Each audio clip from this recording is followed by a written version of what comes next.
ক্রিকেটের শট আছে হাজারটা, কিন্তু কিছু শট আছে যা কেবল একজন শিল্পীরই সিগনেচার। ঠিক যেমনটা আমাদের সৌম্য সরকার কিউ বোলারদের ওপর ছড়ি ঘুরিয়ে উইকেটের পেছন দিয়ে যখন তিনি বলটা গ্যালারিতে পাঠান, কমেন্টাররা চিৎকার করে বলেন দ্য পেরিস্কোপ শট। আজকে আমরা কথা বলবো এমন একজনকে নিয়ে যিনি উইকেটে থাকলে স্কোরবোর্ড রকেটের গতিতে ছোটে, আর আউট হলে পুরো দেশ হাই হাই করে ওঠে। শুভ জন্মদিন বাংলাদেশের অন্যতম প্রতিভাবান এবং স্টাইলিশ বাহাতি ব্যাটার সৌম্য সরকার। আচ্ছা, আপনাদের 2015 সালের কথা মনে আছে? বাংলাদেশ ক্রিকেটে যখন টকবক করে ফুটছে, সেই বছর সৌম্যের ব্যাটে যা লেগেছে তাই শোনা হয়েছে। 672 রান, গড় 51.69, স্ট্রাইক রেট 102 এর উপরে। সেদিন মনে হয়েছিল বাংলাদেশ বোধহয় একজন অ্যাডাম গিলক্রিস্ট পেয়ে গেছে। ভয় ডরহীন ক্রিকেট কাকে বলে সেটা সৌম্য আমাদের চোখে আঙুল দিয়ে দেখিয়েছিলেন। জানেন তো, ওয়ানডেতে বাংলাদেশের হয়ে সবচেয়ে কম ইনিংসে 2000 রান করার রেকর্ডটাও কিন্তু এই সৌম্যরই দখলে।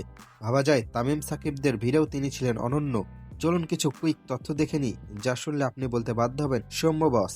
ওয়ানডেতে বাংলাদেশের এই অন্তত 1000 রান করেছেন এমন ব্যাটারদের মধ্যে সর্বোচ্চ স্ট্রাইক রেট কার? হ্যাঁ, সৌম্য সরকারের। বাংলাদেশের এই দ্রুততম টেস্ট সেঞ্চুরি, সেটাও সৌম্যর পকেটে।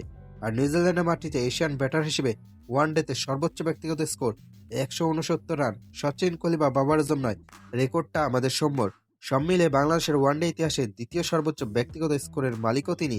তার পরিসংখ্যান বলে তিনি বিধ্বংসী, আর তার ব্যাটিং বলে তিনি একজন খাঁটি বিনোদনদাতা। তবে সৌম্য মানেই কি শুধু রেকর্ড? না ভাই, সৌম্য মানেই একটু খামখেয়ালি পড়াও। কখনো তিনি প্রথম বলে আউট হয়ে আমাদের হার্টবিট বাড়িয়ে দেন, আবার কখনো লিটন দাসের সাথে ওপেনিংয়ে নেমে এমন তাণ্ডব চালান যে প্রতিপক্ষ বোলাররা ফিল্ডিং সাজানোর সুযোগই পায় না। ভক্তরা তাকে ট্রল করে, আবার ইনিংসের শুরুতে দুটো কভার ড্রাইভ দেখলেই সব রাগ ভুলে গিয়ে বলে সৌম্য ইজ ব্যাক। আসলে সৌম্যর ব্যাটিংটা হলো সেই বিরিয়ানির মতো, যাতে এলাচ পড়লে মেজাজ খারাপ হয়, কিন্তু বিরিয়ানি ছাড়া আমাদের চলেই না। টপ অর্ডারে তার সেই বিস্ফোরক মেজাজ আর নির্ভীক স্ট্রোক প্লে, সেগুলো ছাড়া বাংলাদেশ দলের ব্যাটিং লাইন আপ যেন কিছুটা পানছে। প্রতিভায় তিনি অনন্য, স্টাইলে তিনি অতুলনীয়। বাংলাদেশ ক্রিকেট ইতিহাসে সৌম্য সরকার এক রঙিন নাম। আজ এই বাহাতি ড্যাশিং ওপেনারে 33তম জন্মদিন। আমরা চাই তার পেরিস্কোপ শটগুলো আরো অনেক গ্যালারিতেও আছড়ে পড়ুক। শুভ জন্মদিন সৌম্য সরকার। বাংলাদেশের জয় আপনার ব্যাট এভাবেই কথা বলতে থাকুক।